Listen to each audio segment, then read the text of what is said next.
Au nom du Père et du Fils et du Saint-Esprit. Amen. Lecture du livre des Actes des Apôtres, chapitre 28, des versets 16 à 20, puis 23b à 24, enfin des versets 28 à 31.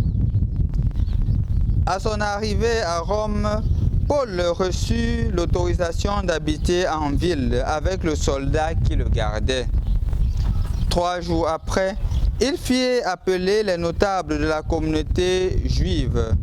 Quand ils arrivèrent, il leur dit: « Frères, sans avoir rien fait contre mon peuple et les règles reçues de nos pères, j'arrive à Jérusalem comme prisonnier livré aux Romains. Après m'avoir interrogé, ceux-ci voulaient me relâcher, puisqu'il n'y avait dans mon cas aucun motif de condamnation à mort. Mais, devant l'opposition des Juifs, j'ai été obligé de faire appel à l'empereur sans vouloir pour autant accuser ma nation. C'est donc pour ce motif que j'ai demandé à vous voir et vous parler, car c'est à cause de l'espérance d'Israël que je porte ces chaînes. » Du matin jusqu'au soir, Paul s'efforçait à les convaincre au sujet de Jésus, en partant de la loi de Moïse et des livres des prophètes. Les uns se laissaient convaincre par ce qu'ils disaient, les autres refusaient de croire.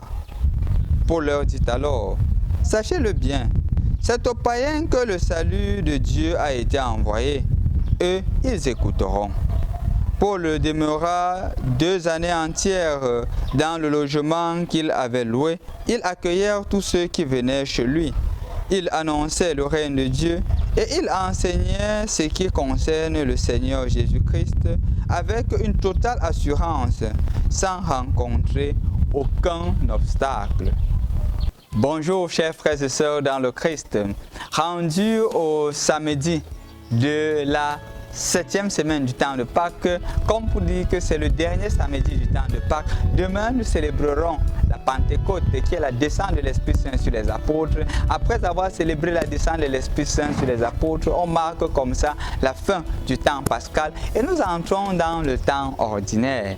Et justement, c'est à pic que cette lecture tombe. Pourquoi? Parce que ça nous aide à comprendre quelque chose d'important, spécialement pour nous les Africains et d'une manière particulière pour nous les Camerounais qui avons des réunions familiales.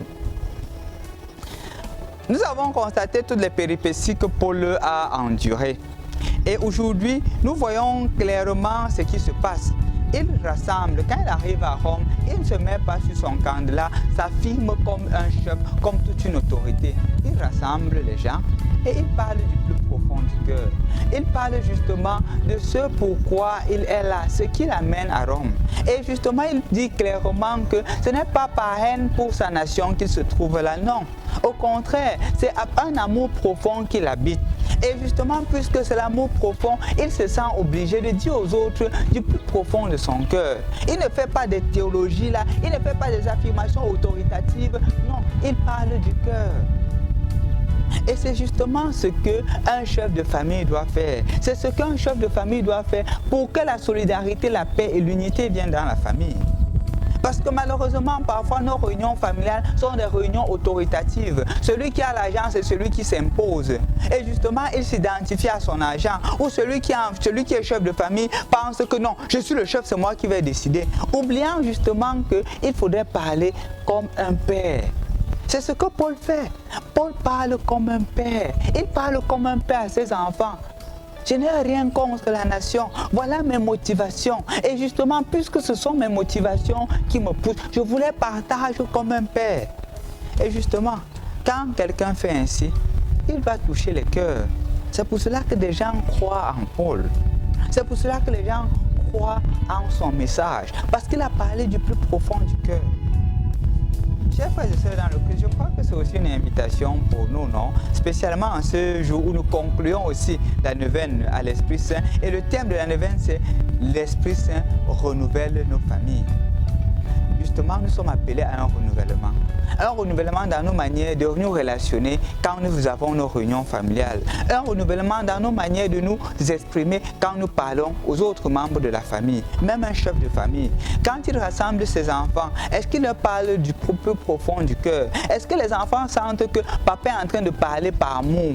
Ou ils ont l'impression que c'est l'autorité qui est en train de parler? Quand une maman est en train de parler aux enfants, est-ce qu'elle parle comme une maman avec tendresse et affection? Parce que c'est aussi compréhensif. Parfois, les mamans qui éduquent seuls les enfants veulent aussi jouer le rôle du père avec l'autorité. Et parfois, ils perdent le fil sur les enfants. Je pense et je crois que la méthode que Saint-Paul nous offre aujourd'hui est la meilleure. Parlez toujours du cœur. Parlez toujours avec la force de Dieu. Et si c'est le Seigneur qui guide nos paroles, si c'est le Seigneur qui guide nos actions, tout sera renouvelé. Bonne fête de la Pentecôte par anticipation.